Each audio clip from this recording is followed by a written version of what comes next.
अखेर जगामध्ये अमेरिकन टॅरिफचे परिणाम दिसायला लागलेत. आठवड्याच्या पहिल्याच दिवशी आशियाई बाजारात स्टॉक मार्केटमध्ये ट्रम्प यांनी लावलेल्या टॅरिफचे परिणाम जाणवले. आशियातील मोठ्या बाजारांमध्ये पडझड दिसली. काय घडलं आशियाई शेअर बाजारात, पाहूया एक ग्लोबल रिपोर्ट.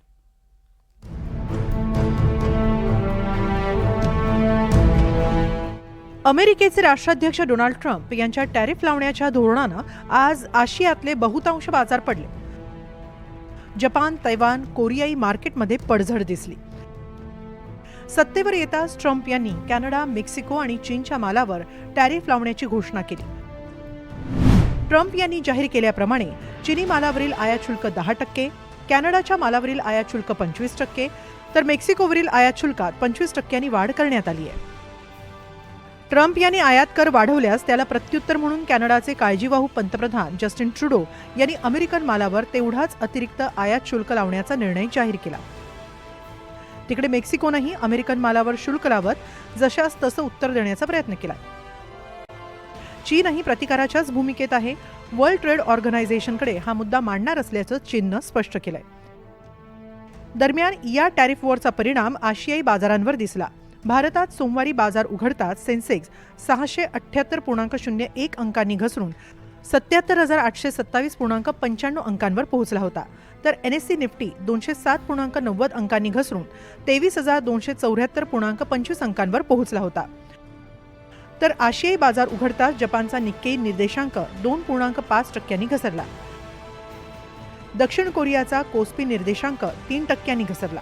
तर तैवानच्या शेअर बाजारातही 3.5% जास्त घसरण झाली. हाँगकाँगच्या हँगसेंग निर्देशांकातही 2% जास्त घसरण दिसून आली. इतकंच नव्हे तर ऑस्ट्रेलियन शेअर बाजारावरही याचे परिणाम दिसून आले. अमेरिकन फ्युचर्समध्येही मोठी घसरण झाली. डाऊ फ्युचर्स 550 अंकांनी घसरून व्यवहार करताय.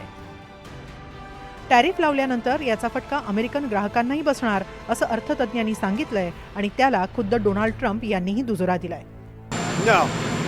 नाही, मी असं काही म्हणणार नाही. सुरुवातीला आपल्याला काही काळ त्रास सोसावा लागेल, मात्र जर मागील काही वर्षाचा विचार केला तर अमेरिकेला सगळ्यांनीच लुबाडलं आहे. जगातल्या प्रत्येक देशाबरोबरच्या आपल्या व्यापारात तूट आहे. म्हणजे प्रत्येक देश नाही, मात्र बहुतांश लोकांबरोबर आपल्याला तूट सहन करावी लागली आहे. मात्र आता आपण हे बदलणार आहोत. खरं म्हणजे आपल्यावर अन्यायच झालाय. आपल्याला 36 ट्रिलियन अमेरिकन डॉलर्सचं कर्ज आहे. आपण सगळ्यांना मदत करत आलोत आणि या मदतीची कोणी जाण ठेवलेली नाही. म्हणून आपण आता हे तात्काळ बदलणार आहोत.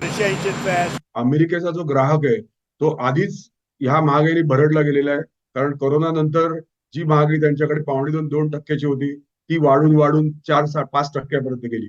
आणि जर फेडनी इंटरेस्ट रेट खाली केले नाहीत तर सगळ्यात महत्वाचं त्यांच्या म्हणजे ते मॉर्गेज म्हणजे जे लोन्स घेतात घरासाठी त्याचा त्यांना फटका हा सुसह्य व्हावा असं त्यांना वाटतंय. पण अजूनही होत नाही. म्हणजे त्यांची जर क्रयशक्ती वाढली नाही आणि महागाई वाढली तर अमेरिकेच्या GDP ग्रोथवरती परिणाम होईल. आणि त्याच अनुषंगाने विचार केला तर ओव्हरऑल जे आपण म्हणतो की साधारण 3% आसपास जगाचा GDP असेल तो पण 50 बेसिस पॉईंटने खाली येऊ शकतो. ट्रम्प यांना अमेरिकेला पुन्हा श्रीमंत बनवायचे हे ते सातत्यानं सांगत आले आणि त्यांच्यातला उद्योजक आता अमेरिकेच्या फायद्यासाठी जगातल्या त्याच्या व्यापारी मित्रांवर दबाव आणू पाहतोय.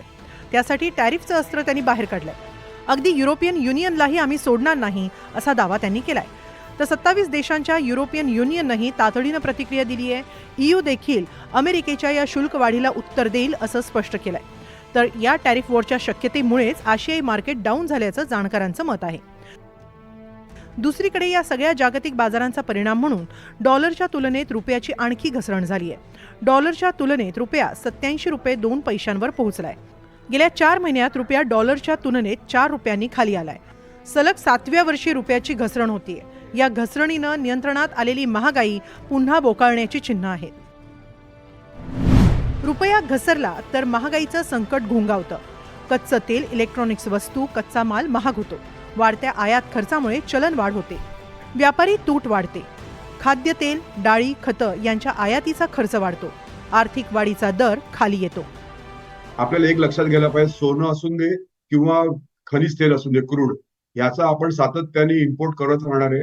आणि जिथे आपण तोपर्यंत स्वयंभू होत नाही, आत्मनिर्भर होत नाही, तोपर्यंत आपल्याला ह्या गोष्टीला आपल्याला तोंड द्यायला लागणार आहे.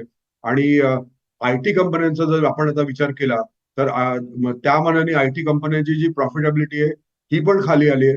तर सरकारला त्या दृष्टीने एक्सपोर्ट तर चांगला होतो, कारण जेव्हा डॉलरचा भाव जेव्हा वाढतो तेव्हा ज्या कंपन्या एक्सपोर्ट करतात त्यांना चांगला त्याचा फायदा होतो. पण मुळात IT कंपन्यांची मागणीच कमी आहे आणि आपल्याकडे जो इम्पोर्ट होतो तो सातत्याने होतच राहतो. त्यामुळे रुपयावरती प्रेशर असंच चालू राहणार. ट्रम्प यांनी कॅनडा, चीन, मेक्सिकोवर टॅरिफ लावताच त्याचे तीव्र पडसाद जागतिक राजकीय आणि आर्थिक पटलावर पाहायला मिळाले. आता ट्रम्प हे सगळ्या जगाला अंगावर घ्यायला निघाले ते केवळ काही काळ दबाव निर्माण करून अमेरिकेचं हित साध्य करण्यासाठी, असं काही तज्ज्ञांचं म्हणणं आहे. जगातील इतर देशांशी व्यापाराबाबत नव्यानं बोलणी करून अमेरिकेचा फायदा करून घ्यायचा त्यांचा प्रयत्न दिसतोय. या प्रयत्नात अमेरिका आणि पर्यायानं जगाच्या अर्थव्यवस्थेवर विपरीत परिणाम होणार हे निश्चित आहे. Bureau report, NDTV Marathi.